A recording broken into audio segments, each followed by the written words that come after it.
The Brain's Pain Map, part of the Lott Physical Therapy Pain Education Program. Let's do a fun little experiment. Close your eyes and think of your grandma. Now open your eyes. For years, we believed that when you think of someone like your grandma, a little flag popped up in the grandma area of your brain, and there she was. It was grandma. Could you remember your grandma? That used the area of your brain that deals with memory. Could you see your grandma? That used the area of your brain that deals with vision as well. Could you see grandma move? The movement area of your brain was used for that. Did you have any emotional thoughts about grandma? Did you miss her? That involved the emotional area of your brain. When you thought about your grandma, all of these areas talked to each other and had a grandma meeting. This is your grandma map, all the areas that were used to think about grandma.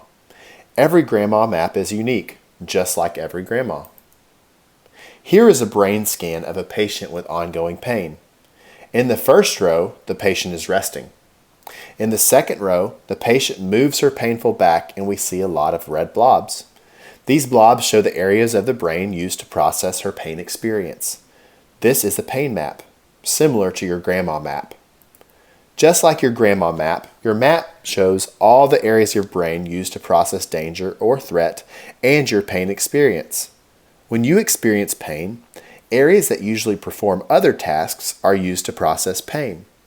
In ongoing pain, these areas are hijacked and even enslaved, affecting how they perform your usual tasks.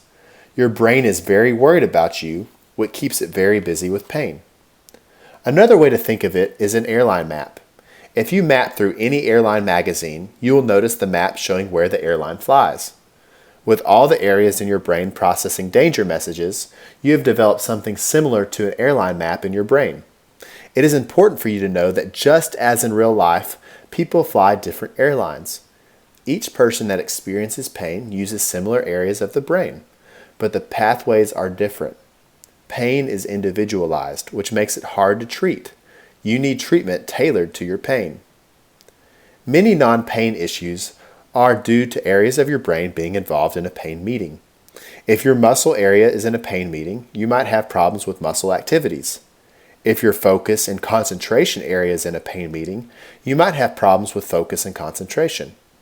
If your memory area is in a pain meeting, you might struggle with remembering things. If the area regulating your body temperature is in a pain meeting, you might have hot flashes.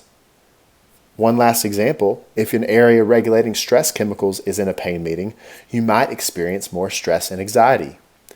Here is a visual way to show this shift from performing normal tasks to processing pain. The longer you experience pain, the busier these areas will be with pain. As areas spend more time processing pain, their original tasks become increasingly difficult to perform. The good news is that this process can be reversed. As you learn more about pain and what pain really means, your brain will become less worried. With less threat, the areas will slowly return to their original tasks and work less on processing pain. Education is therapy. The more you know about your pain and how it works, the better off you will be. An unfortunate saying is, your pain is in your head, which insinuates that the pain is not real. Well, your pain is produced in your head, your brain, but it is very real. Everyone's pain is unique. Their pain maps are unique. Since your pain is unique, treatment needs to be tailored to your pain. Do not let anyone tell you how your pain should or should not be.